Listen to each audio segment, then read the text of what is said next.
आर्यन सिंगापूरला जाऊन आता 2 दिवस झाले होते.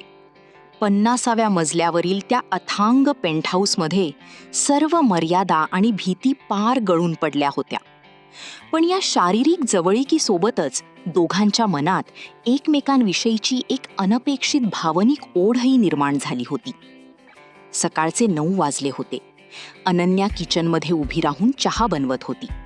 तिच्या विस्कटलेल्या केसांत आणि शांत चेहऱ्यावर कालच्या रात्रीच्या खुणा आणि एक अनामिक तृप्ती दिसत होती. समीर हळूच मागून आला.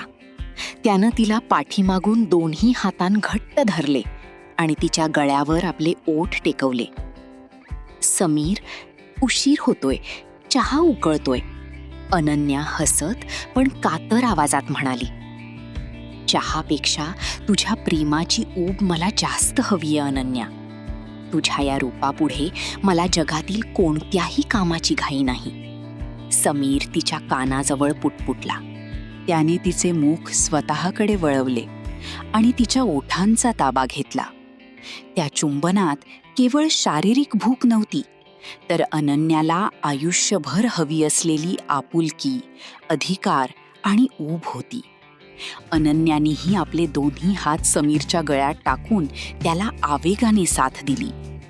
त्या विशाल पेंटहाऊसच्या काचेच्या खिडकीजवळ उभे राहून बाहेर पडणाऱ्या पावसाच्या सरी पाहत दोघांनी एकमेकांना पूर्णपणे समर्पित केले.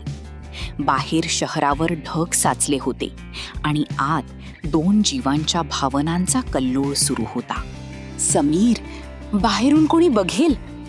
अनन्या अस्वस्थ होऊन समीरच्या छातीला बिलगली. इतक्या उंचावर आपल्याला कोणीही बघू शकत नाही अनन्या.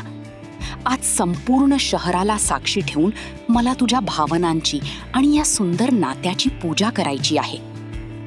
समीरने तिच्या कपाळावर एक हळूवार चुंबन घेत तिला आश्वस्त केले. काचेच्या भिंतीवर पावसाचे थेंब आदळत होते आणि सोफ्यावर अनन्या समीरच्या बाहुपाशात स्वतःला पूर्णपणे विसरून गेली होती. एका अनोख्या सुखाच्या आणि आकर्षणाच्या शिखरावर ती पोहोचली होती. समीर, मी वेडी झालीये तुझ्या या प्रेमात. मला कधी सोडणार तर नाहीस ना? अनन्या डोळे मिटून त्याच्या छातीवर हात ठेवत विचारत होती. कधीच नाही अनन्या, कधीच नाही. समीरने तिच्या डोक्यावरून हात फिरवत उत्तर दिले. दुपारी दोघेही शांत पडून होते. अनन्या समीरच्या छातीवर डोके ठेवून होती. समीर, उद्या आर्यन परत येणार आहे. अनन्याच्या आवाजात आता एक भयंकर भीती आणि विरहाचे दुःख स्पष्ट दिसत होते. मला माहीत आहे अनन्या, पण हे 2 दिवस मी माझ्या आयुष्यातला सर्वात मौल्यवान ठेवा म्हणून जपणार आहे. समीर तिच्या केसांवरून हात फिरवत अत्यंत मायेने म्हणाला. पण आपण आर्यनचा सामना कसा करणार? माझे मन आणि हे शरीर आता तुझं झालंय. मी त्याच्याशी पूर्ववत कशी वागू? अनन्याच्या डोळ्यात पाणी आले. शांत हो अनन्या, काही काळजी करू नकोस. मी तुला काहीही होऊ देणार नाही. पण सध्या आपल्याला संयम ठेवावा लागेल.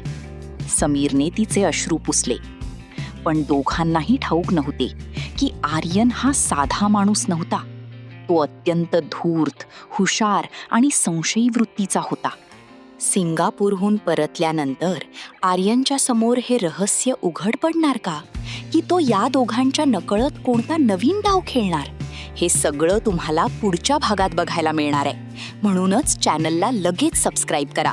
कहाणी आवडली असल्यास लाईक करा आणि पुढील भागासाठी बेल आयकॉनवर क्लिक करा. धन्यवाद.